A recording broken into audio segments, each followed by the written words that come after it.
Halo semuanya, perkenalkan nama saya Vincentius Olin, mahasiswi Ilmu Administrasi Negara Universitas Timor, NPM saya 22220006. Baik, di sini saya akan mereview sebuah buku. Dalam kesempatan ini, saya akan membahas buku Etika Administrasi Negara karya Dr. Randus Awewijaja. Sebagai bagian dari tugas UAS mata kuliah Administrasi Negara, Etika Administrasi Negara yang diampu oleh Bapak Yohakim Rembu, Esos MAP. Di dalam buku ini terdapat 11 bab, dan setiap babnya memiliki sub-sub babnya tersendiri. Baik, pada bab 1 tentang pendahuluan, yang pertama manusia dan masyarakat. Di dalam diri manusia terdapat dua kepentingan, yaitu kepentingan individu dan kepentingan bersama. Kepentingan individu didasarkan manusia sebagai makhluk individu karena pribadi manusia ingin memenuhi kebutuhan pribadi. Kepentingan bersama didasarkan manusia sebagai makhluk sosial atau kelompok yang ingin memenuhi kebutuhan bersama. Di dalam hidup bermasyarakat, maka diperlukan aturan-aturan dan ketentuan-ketentuan. Aturan dan ketentuan dimaksud dapat dibentuk dalam undang-undang dasar atau aturan-aturan dasar yang tidak tertulis. Biasa disebut konvensi, sedangkan yang tertulis disebut konstitusi. Kesadaran pada diri manusia dan masyarakat mengandung pengertian tentang kesadaran kehendak dan kesadaran hukum. Kesadaran kehendak berupa tindakan, perbuatan, sikap, dan perilaku yang bersifat rohania dan batinia yang bersumberkan pada adat dan kebiasaan berupa kesadaran moral, etik, dan tanggung jawab.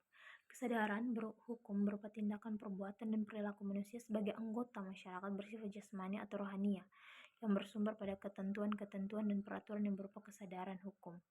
Itu bersumber pada ketentuan dan peraturan disertai tanggung jawab, baik kesadaran kehendak atau dinamis maupun kesadaran hukum atau statis, bersifat manusia tidak sebagai robot.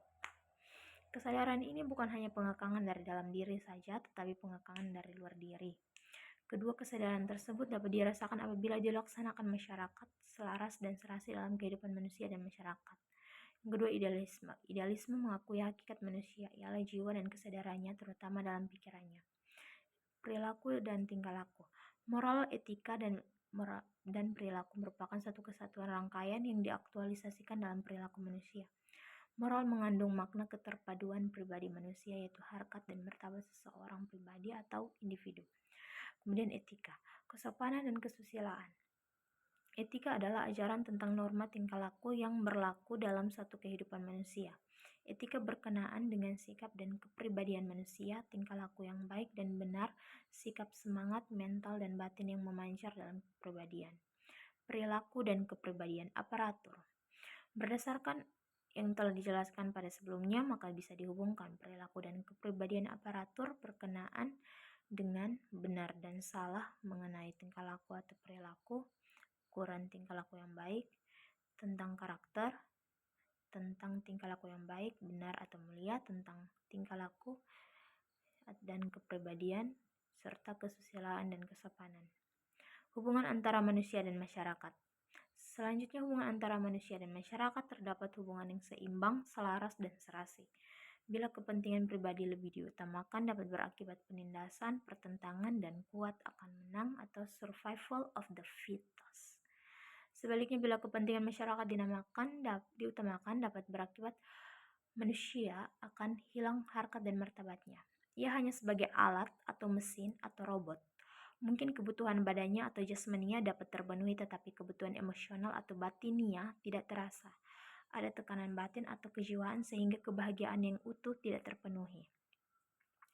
Kemudian aspirasi manusia. Secara garis besar, aspirasi manusia dalam hidup bermasyarakat adalah terwujudnya suatu masyarakat yang adil dan makmur, aman, tertib, sejahtera, lahir batin. Sedangkan aspirasi manusia adalah hidup bernegara, terwujudnya negara kesatuan dan persatuan yang melindungi segenap bangsa dan mampu mencerdaskan kehidupan bangsa agar memiliki taraf hidup yang lebih tinggi. Pada bab 2, tentang motivasi dan perilaku. Kebutuhan manusia. Abraham Maslow menyatakan hierarki kebutuhan manusia sebagai berikut.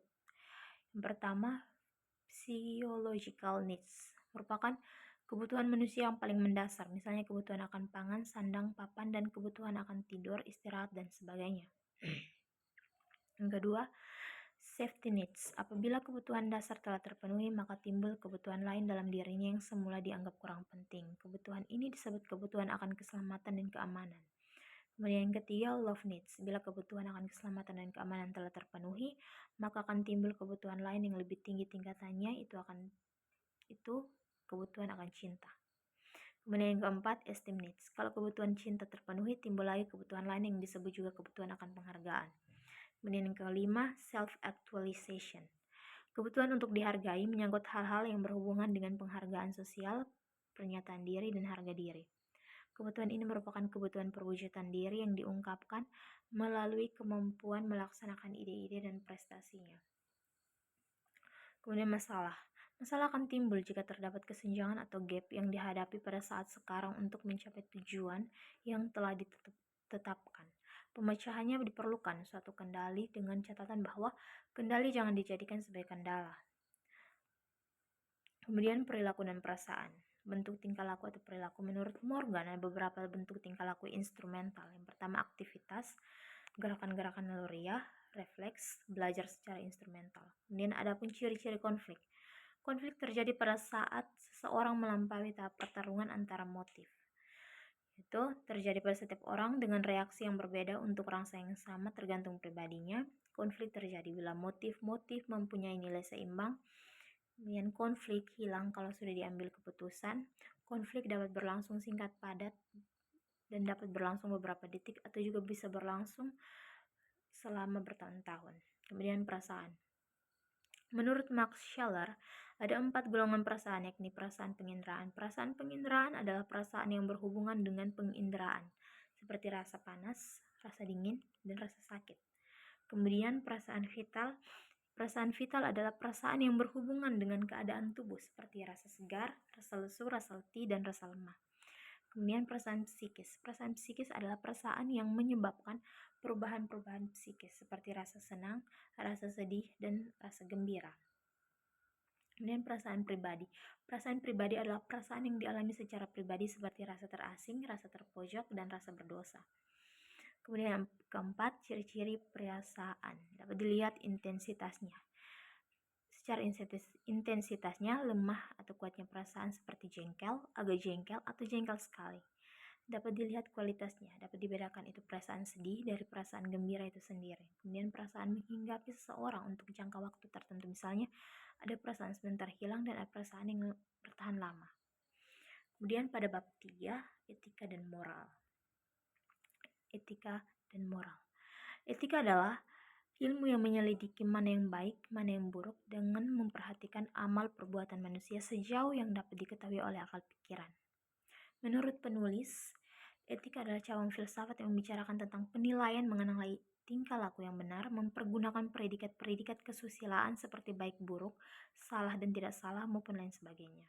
Kemudian moral. Moral adalah kesesuaian ide-ide umum yang diterima tentang tindakan manusia mana yang baik dan mana yang sesuai dengan ukuran-ukuran tindakan yang oleh publik diterima meliputi kesatuan sosial atau lingkungan tertentu. Maka persamaan antara etika dan moral sangat jelas, namun ada perbedaannya, yaitu etika lebih banyak bersifat tentang teori, sedangkan moral lebih banyak bersifat tentang hal-hal yang lebih praktis. Kemudian nilai, norma, moral, dan sanksi. Nilai. Arti nilai adalah sifat atau hal yang penting, berguna bagi kemanusiaan, sesuatu yang paling didambakan atau sesuatu yang ingin dicapai, serta sesuatu yang dimuliakan atau dikagumi. Kemudian kualitas atau fakta, sesuatu itu amat baik dan bermanfaat dan diinginkan. Fungsi nilai adalah sumber dan tujuan pedoman hidup manusia. Kemudian norma. Arti norma adalah sebagai ukuran suatu aturan atau pola suatu tindakan pedoman mengatur tingkah laku masyarakat, standar, pertimbangan atau menetapkan penelitian maupun penjabaran dari nilai itu sendiri. Kemudian moral. Arti dari moral adalah sebagai prinsip benar atau salah, baik atau buruk tentang tingkah laku karakter dan suasana hati atau semangat yang menjunjung tinggi tugas akan kebenaran apa yang akan dilakukan. Kemudian yang keempat, sanksi. Sanksi adalah reaksi tentang tingkah laku yang boleh dibolehkan atau yang tidak dibolehkan. Reaksi terhadap pelanggaran norma, menjaga keseimbangan dalam kehidupan masyarakat, tanggungan berupa tindakan hukum, dan sebagainya, memaksa orang untuk menempati janji atau menaati apa-apa yang telah ditentukan, kemudian persetujuan, dorongan, tingkah laku, dan sebagainya oleh kebiasaan atau tradisi yang sudah umum. Kemudian pada bab keempat tentang perilaku birokrasi. Yang pertama, perilaku aparatur. Aparatur adalah sebagai aparatur pemerintah di mana abdi negara dan juga sebagai abdi masyarakat. Seorang administrator adalah seorang abdi bukan sebagai seorang tuan. Ada kecenderungan bahwa abdi masyarakat dibalikan menjadi masyarakat menjadi abdi negara. Masih banyak kejadian-kejadian yang melawan hukum bertentangan dengan etika dan moral. Misalnya, melakukan perbuatan memperkaya diri sendiri dan merugikan orang lain. Kemudian, perilaku birokrasi. Pada umumnya, pengertian birokrasi dalam masyarakat luas senantiasa dikaitkan dengan segala sesuatu yang serba lambat, berbelit-belit, dan serba formalitas. Dalam penyelesaian urusan-urusan birokrasi, para birokrat aparatur pemerintah selalu mendapatkan hambatan-hambatan yang membuang waktu lama dan tenaga, sehingga segala urusan yang menjadi tertunda, penyelesaiannya itu bisa tidak terselesaikan. Birokrasi mempunyai fungsi positif dalam upaya mengintegrasikan masyarakat Indonesia yang memiliki berbagai latar belakang yang ditunjukkan oleh Bhinneka Tunggal Ika, yaitu berbeda-beda tetapi tetap satu. Perilaku birokrasi Indonesia dalam tindakannya selalu bernafaskan gaya dan cara meresapi, menghayati, dan melaksanakan tugas-tugas itu, tidak terlepas dari Pancasila. Kemudian penjelasan tentang birokrasi dan administrasi. Administrasi tanpa birokrasi tidak berarti sama sekali. Proses pelayanan dan proses kegiatan untuk mencapai tujuan.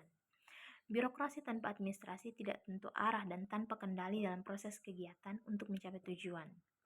Birokrasi dan administrasi keduanya dapat dibedakan, akan tetapi keduanya tidak dapat dipisahkan. Keduanya seperti dua sisi mata uang. Sisi yang satu tidak akan berarti tanpa sisi lainnya, begitupun sebaliknya. Birokrasi diperlukan dalam proses administrasi untuk mencapai tujuan. Tanpa birokrasi sebenarnya sama dengan tidak ada administrasi. Kemudian pembahasan pada bab 5 itu tentang ilmu administrasi negara atau public administration. Administrasi adalah merupakan salah satu sarana untuk melayani kebutuhan manusia dalam ruang lingkup perkantoran. Kegiatan ini terus-menerus berjalan seperti mengadakan pencatatan, kekayaan, dan persediaan-persediaan yang dimiliki organisasi. Sehingga dapat dikatakan administrasi merupakan alat pembantu pimpinan untuk mengelola perusahaan. Administrasi yang baik adalah administrasi yang didasarkan pada asas-asas yang berlaku secara umum sehingga dapat diterima semua pihak baik dari dalam organisasi itu sendiri maupun dari luar organisasi. Semakin baik administrasi suatu perusahaan akan sangat berfaedah bagi perusahaan itu sendiri. Dengan adanya administrasi yang tertib akan menunjukkan perusahaan tersebut manajemennya baik. Ini berarti perencanaan, pengawasan, dan pelaksanaan yang ada dalam perusahaan itu berjalan dengan baik. Kemudian ada pengertian ruang lingkup. Ruang lingkup administrasi sebenarnya sangat luas sekali, yaitu mengangkut hal-hal apa saja yang termasuk dalam bahasa atau bagian administrasi tersebut. Ruang lingkup ini sangat perlu diberikan kepastian sehingga memudahkan membahas tentang administrasi itu sendiri dan ruang lingkup yang menjadi batas luasnya administrasi itu sendiri. Ruang lingkup administrasi dibatasi unsur-unsur seperti organisasi, manajemen, kepegawaian, keuangan, perlengkapan, pekerjaan kantor atau tata usaha, atau tata hubungan dan perwakilan. Kemudian pada bab 6 tentang sejarah perkembangan ilmu administrasi negara di Indonesia. Pertama, sejarah ilmu administrasi negara, sejarah ilmu administrasi. Sejarah ilmu administrasi di Indonesia menurut catatan sejarah administrasi bahwa perkembangan ilmu administrasi di Indonesia dimulai pada tahun 1956. Upaya dan usaha selanjutnya dilakukan pada tahun 1956, kemudian 1957 yaitu kerjasama dengan tim Universitas Indiana atau USA pada tahun 1958 ini menerbitkan suatu laporan hasil penelitian yaitu Developing Managerial Research of Indonesia yang ditulis oleh Linton K. Caldwell dan Howard L. Times. Pada tahun 1957, pemerintah Republik Indonesia mengadakan semacam afiliasi dengan pemerintah Amerika Serikat melalui berbagai universitas di negara itu, khususnya Universitas Indiana. Kemudian pada tahun itu juga didirikan Lembaga Administrasi Negara atau yang biasa disebut LAN, yang dipimpin oleh Profesor Dr. Atmosudirjo. Dengan berdirinya Lembaga Administrasi Negara ini, Administrasi mulai dikembangkan pada berbagai bidang lapangan studi melalui lembaga administrasi negara. Banyak tenaga ahli yang dikirim ke luar negeri, terutama ke Amerika Serikat untuk mendalami administrasi dalam bidang administrasi negara maupun dalam bidang administrasi negara atau biniaga atau bisnis. Kemudian perkembangan ilmu administrasi negara. Pengertian umum tentang administrasi adalah keseluruhan proses kerjasama antara dua orang manusia atau lebih yang didasarkan atas rasionalitas tertentu untuk mencapai tujuan yang telah ditentukan sebelumnya. Pengembangan administrasi dalam seginya hanya dapat dilakukan dengan baik jika dikaji secara ilmiah, artinya melalui ilmu administrasi negara secara sederhana dan singkat. Administrasi negara sebagai seluruh kegiatan yang dilakukan oleh seluruh aparatur pemerintah dari suatu negara dalam usaha mencapai tujuan negara. Dalam perkembangan selanjutnya, ilmu administrasi negara mengarah kepada 4 kecenderungan utama, yaitu yang pertama, perhatian administrasi negara terhadap pelaksanaan program substraksi pembangunan, termasuk proses perumusan kebijakan dan instrumen untuk pelaksanaannya. Dalam kecenderungan ini diperhatikan interrelasinya dengan ekologi politik didukung oleh pengetahuan kebijaksanaan dan pemikiran tentang pengembangan institusi. Dan yang kedua, dalam kecenderungan kedua ini, administrasi negara menelaah sikap dan peranan birokrasi serta berbagai masalah hubungan manusia baik secara perorangan maupun kelompok dalam birokrasi tersebut atau behavioral approach. Dan yang ketiga, dalam kecenderungan ini administrasi negara menggunakan pendekatan manajemen, antara lain digunakan pengembangan sistem analisis dalam pelaksanaan tugas administrasi negara, penggunaan teknik-teknik kuantitatif dan analisis seperti operational research, program, dan performance budgeting. Kemudian yang keempat, kecenderungan terakhir adalah studi komparatif ilmu administrasi yang memberikan tentang tekanan pada ekologi sosial dan kultural. Kecenderungan ini lebih menekankan perhatian antara hubungan dari sikap administratif dan lembaga administratif dengan ekologi budaya tertentu. Administrasi suatu kajian akademis dilihat perkembangan mulai paradigma yang muncul. Adapun paradigma tersebut antara lain yang pertama, paradigma dikotomi politik administrasi, yang kedua prinsip-prinsip administrasi, dan yang ketiga paradigma administrasi negara sebagai ilmu politik, dan yang keempat paradigma administrasi negara sebagai ilmu administrasi, dan yang kelima paradigma administrasi negara sebagai administrasi negara, dan yang kemudian ilmu administrasi sebagai kurikulum. Untuk pertama kali ilmu administrasi negara sebagai kurikulum berdiri sendiri, diajarkan pada Fakultas Fisip UGM Yogyakarta oleh Garth and Jones. Kemudian ilmu administrasi negara dikembangkan pula pada berbagai fakultas fisip dan fakultas ilmu administrasi lain di kemudian hari. Perkembangan lebih lanjut administrasi menjadikan kurikulum pada jenjang pendidikan yang lebih rendah. Perkembangan ilmu administrasi melalui pendekatannya berupa yaitu pendekatan klasik membicarakan tentang manajemen ilmiah dan manajemen administrasi, dan yang kedua pendekatan ini merupakan reaksi terhadap model tradisional atau klasik. Pendekatan hubungan manusiawi menggantikan konsentrasi pada struktur organisasi yang mementingkan motivasi dan kekuasaan para anggotanya. Kemudian ada pendekatan perilaku. Pendekatan pada perilaku dari administrasi menyalurkan berbagai konsep dan teori, antara lain konsepsi organisasi sebagai sistem sosial yang memiliki 3 subbab sistem. Yang pertama subsistem lembaga atau sistem birokrasi, subsistem kelompok formal, subsistem individu. Kemudian pada bab 7 tentang etika administrasi aparatur. Aparatur negara atau pemerintahan adalah abdi negara atau abdi masyarakat. Sebagai aparatur dikaitkan dengan pembangunan nasional, maka ia sebagai subjek dan sekaligus sebagai objek pembangunan. Peranan aparatur memegang peranan penting dalam kehidupan bermasyarakat, berbangsa, dan bernegara. Aparatur pemerintah harus menjadikan saluran pengabdian dan pelayanan kepentingan umum, bukan saluran penyalahgunaan kekuasaan dan golongan tertentu.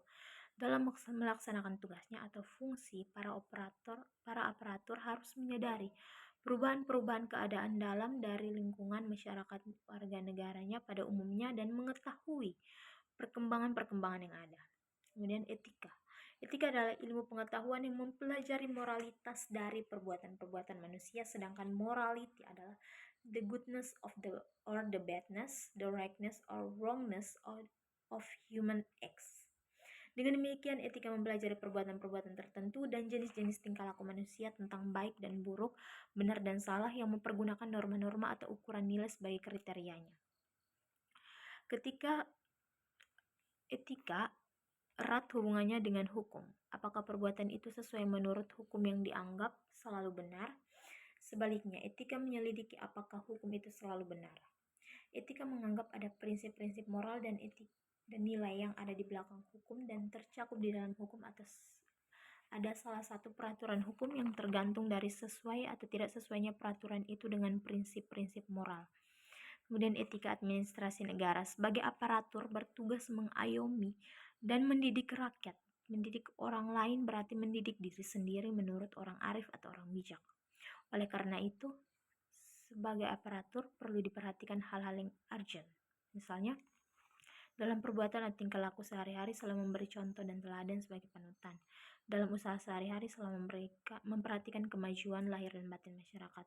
Etika administrasi yang dilihat adalah authority, misalnya ada anjuran berpakaian dinas atau pakaian tertentu dalam sehari-hari di kantor. Sebenarnya apabila telah ada semacam surat keputusan atau ketetapan itu bukan bersifat anjuran lagi tetapi bersifat paksaan atau imperatif. Kendati pun tidak ada sanksi yang tegas bagi mereka yang melanggarnya. Kemudian prinsip etika. Karena mengikuti adanya perubahan-perubahan dalam masyarakat tergantung kemauan atau kehendak masyarakat yang ada pada suatu waktu dapat berubah-ubah, misalnya mode fashion dan lain-lain. Etika bersifat fleksibel yang pada umumnya ditentukan oleh norma-norma dari dalam masyarakat. Etika pada dasarnya di dalam suatu jenjang dapat daripada suatu usaha manusia untuk menyesuaikan tindakan-tindakannya dengan apa yang dikehendakinya. Kemudian pada bab 8 tentang nilai, moral, dan lingkungan. Nilai, yaitu pertama Pancasila hidup bangsa Indonesia. Sebagai pandangan hidup bangsa Indonesia. Pancasila sebagai pandangan hidup bangsa Indonesia adalah kesadaran cita-cita moral yang meliputi kejiwaan yang sudah berakar di dalam kebudayaan bangsa. Kebudayaan bangsa Indonesia mengajarkan mengembangkan keselarasan, keseimbangan, dan keserasian sebagai kunci kebahagiaan hidup. Kemudian kemanusiaan. Sebagai tolak ukur peri kemanusiaan adalah jiwa yang merasakan bahwa antara manusia dan lain manusia ada hubungan jiwa yang hendak mengangkat atau membedakan jiwa manusia yang lebih tinggi dari jiwa binatang. Rasa kemanusiaan adalah hasil pertumbuhan rohani, hasil pertumbuhan kebudayaan, hasil pertumbuhan dari alam tingkat rendah ke taraf lebih tinggi. Sila kedua Pancasila menyatakan kemanusiaan yang adil dan beradab. Hal ini adanya pengakuan pada hak-hak asasi manusia sebagai makhluk Tuhan. Hanya manusia yang memiliki kebudayaan dan peradaban serta keadilan. Merupakan pengakuan bahwa manusia adalah yang memiliki kemanusiaan. Makhluk lain tidak demikian halnya. Kemudian pergeseran nilai. Kemajuan ilmu pengetahuan dan teknologi semakin mendekatkan hubungan antara manusia dengan manusia, masyarakat bangsa dengan bangsa lain, dan negara satu dengan negara lain. Hal ini akan berpengaruh terhadap kemanusiaan sebagai tolak ukur bagi kehidupan diri manusia dan masyarakat secara keseluruhan. Demikian juga bagi bangsa Indonesia. Dengan pandangan hidup berdasar atas Pancasila, maka dalam melakukan serba hubungan dengan bangsa akan terasa pergeseran-pergeseran di dalam sistem nilainya dengan bangsa lain. Pergeseran nilai di mana disebutkan bahwa nilai lama telah ditinggalkan dan nilai-nilai baru belum melembaga. Manusia itu pada dasarnya utuh, tapi ada yang selalu berubah adalah perilakunya atau human being is always becoming yang disesuaikan dengan pergeseran sistem nilai yang sedang berlaku dan berubah. Jadi sebenarnya yang bergeser itu bukan nilai akan tetapi ada sistem nilai, walaupun sistem nilai baru ialah disebut dengan nilai baru. Kemudian kristalisasi nilai. Bagi bangsa Indonesia tidak dapat adalah kristalisasi nilai yang terdapat dalam sila-sila Pancasila di mana nilai ketuhanan merupakan nilai inti dari nilai sumber untuk nilai-nilai terdapat pada sila-sila yang lain. Kemudian kualitas manusia. Kualitas manusia adalah kualitas di dalam berbuat dan bertindak dalam hidup dan kehidupan bermasyarakat. Di dalam kaitan dengan kualitas manusia, maka yang mencakup kualitas masyarakat dan sebaliknya. Manusia sesuai dengan kualitasnya mampu membangun dirinya, yaitu manusia yang tahu dan mengetahui serta sadar yang memiliki kesadaran akan kebutuhannya. Kemudian masyarakat dan lingkungan. Masyarakat itu bersifat sosiologis yang bertitik tolak dari nilai-nilai tertentu masyarakat. Sangat dipengaruhi oleh lingkungan di mana masyarakat itu ada dan beradab, dan lingkungan memberikan nilai-nilai kepada kelompok masyarakat tersebut. Dalam masyarakat tentu ada kesadaran, yaitu batas-batas tertentu dari lingkungan masyarakat tersebut dan dianggap memiliki kedaulatan tersendiri sebagai identitasnya. Moral. Moralitas bertolak pada ilmu pengetahuan, bukan pada efektif. Moralitas berkaitan dengan jiwa dan semangat dari kelompok masyarakat. Keterikatan pada kelompok dikaitkan dengan kesadaran hukum yang dilandasi oleh norma dan kaidah berupa mentaati segala ketentuan, peraturan, dan pandangan yang ini tampaknya seolah-olah dipaksakan untuk keterikatan pada kelompok tersebut. Kemudian pada bab 9 tentang kodrat, hakikat, dan watak manusia. Kodrat manusia. Kodrat telah dinyatakan sebagai jalan dari segala kekurangan, kegagalan, dan dosa. Ada 3 pandangan tentang kodrat manusia, yaitu buruk, manusia itu buruk, kodrat manusia itu baik, kodrat manusia itu baik dan buruk. Kemudian hakikat manusia. Memang adanya perilaku yang dapat dikategorikan baik dan buruk, terdapat beberapa teori yang mendasarinya. Yang pertama, hakikat manusia buruk menurut beberapa pandangan. Yang pertama, pandangan ajaran Kristen, bahwa manusia itu membawa dosa karena manusia itu buruk. Manusia melawan kejahatan dan korupsi memang dari sumber asalnya diri sendiri.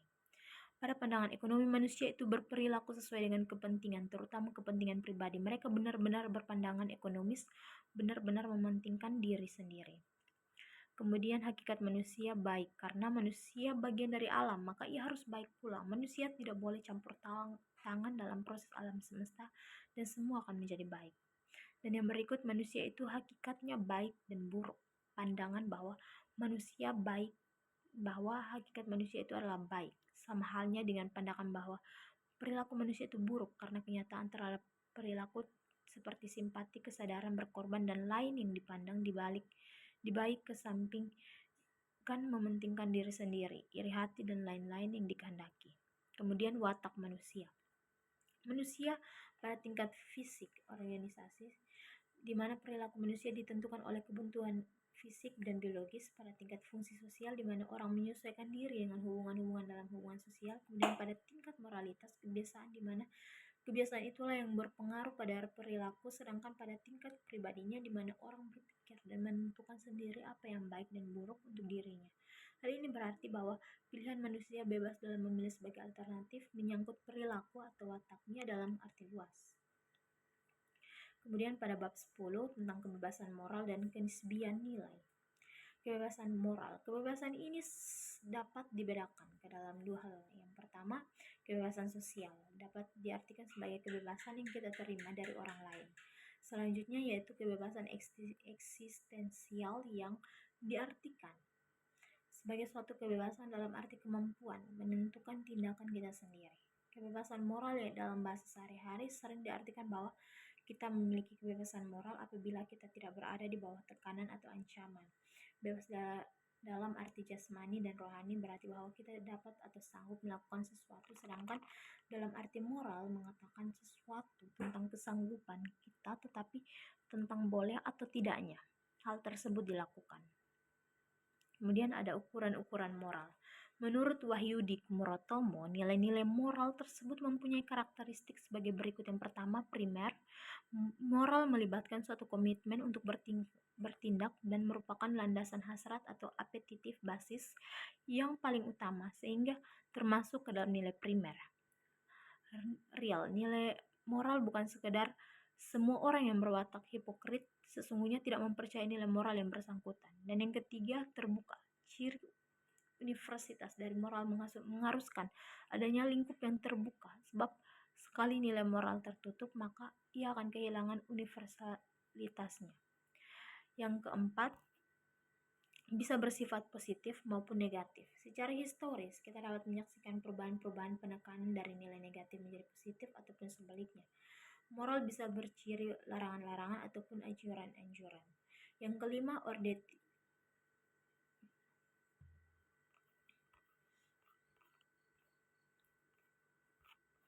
Dan yang keenam, nilai absolut. Moralitas pada manusia mestinya bebas dari sifat-sifat mementingkan diri sendiri yang terdapat pada kehendak-kehendak relatif. Kemudian adapun kenisbian nilai. Dalam membahas kenisbian nilai, kita dapat mendasarkan diri pada pendapat F.C. Timor yang mengelompokkannya menjadi 6 macam nilai. Yang pertama, nilai primer, sekunder, dan tersier.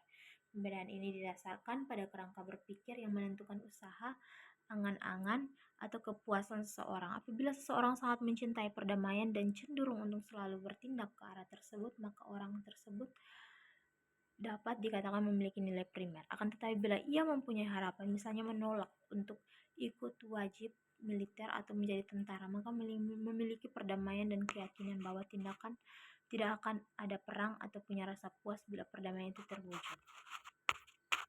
Kemudian adapun nilai sekunder dan nilai tersier. Yang kedua, nilai semu dan nilai real.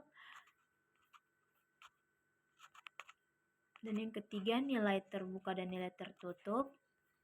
Dan yang keempat, nilai positif dan nilai negatif.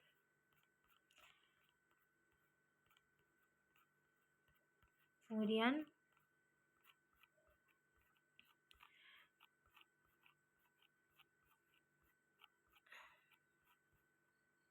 apabila seseorang sangat mencintai perdamaian dan cenderung bertindak ke arah tersebut, maka orang tersebut dapat dikatakan memiliki nilai primer.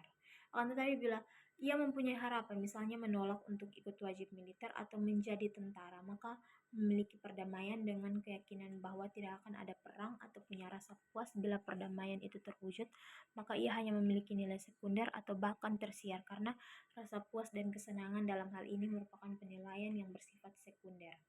Yang kedua, nilai semu dan nilai real. Seseorang dapat dikatakan memiliki nilai semu apabila ia bertindak seolah-olah berpedoman pada suatu nilai, sedangkan sesungguhnya dia tidak menganut nilai tersebut.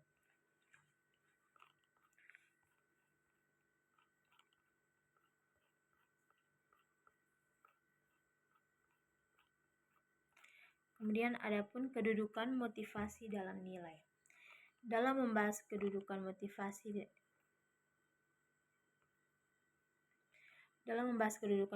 dalam nilai moral, kita tidak dapat melepaskan diri dari teori-teori ataupun aliran-aliran yang melandasinya. Ada teori deontologis, individualisme, utilitarisme, individualisme, dan hedonisme. Dan yang terakhir, idealisme. Kemudian pada bab 11, berhasilnya pembangunan nasional sebagai pengamalan Pancasila tergantung partisipasi seluruh rakyat serta pada sikap mental, tekad dan semangat, ketaatan dan disiplin para penyelenggara negara dan seluruh rakyat Indonesia. Aparatur negara dan pemerintahan sebagai subjek dan objek pembangunan, karena ia adalah pemikir perencanaan dan pelaksanaan pembangunan itu. Ia adalah abdi negara dan abdi masyarakat. Keberhasilan pemerintah dalam melaksanakan pembangunan tidak terlepas dari semua operatornya dalam segala lapisan dan tingkatnya. Sebaliknya, akan menimbulkan kesan negatif apabila dijumpai berbagai kekurangan dari penyelenggara negara atau aparatur, atau bisa saja terjadi pelayanan pemerintah kepada masyarakat sebagai tingkat pola dari para peraturan dan kalangan birokrat. Barangkali langkah yang perlu dipertimbangkan oleh aparatur dalam pelayanan kepentingan umum adalah bagaimana meningkatkan kepedulian terhadap masyarakat banyak dan untuk kualitas aparatur, kewibawaan, peningkatan pengetahuan dan keterampilan dalam suatu kerangka berpikir yang berorientasi pada pengabdian, dedikasi, dan loyalitas sebagai aparatur akan lebih relevan dengan kondisi yang bakal dihadapi.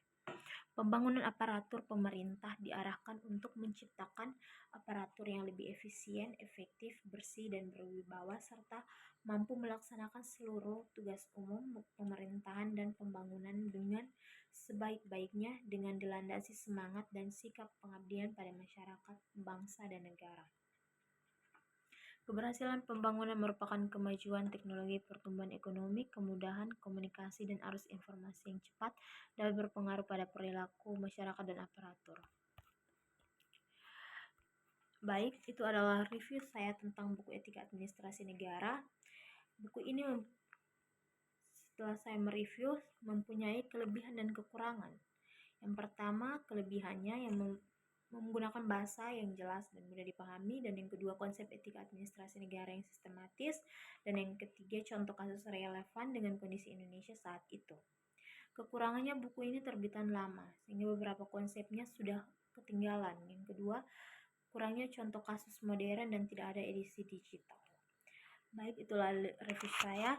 Sekian dan terima kasih.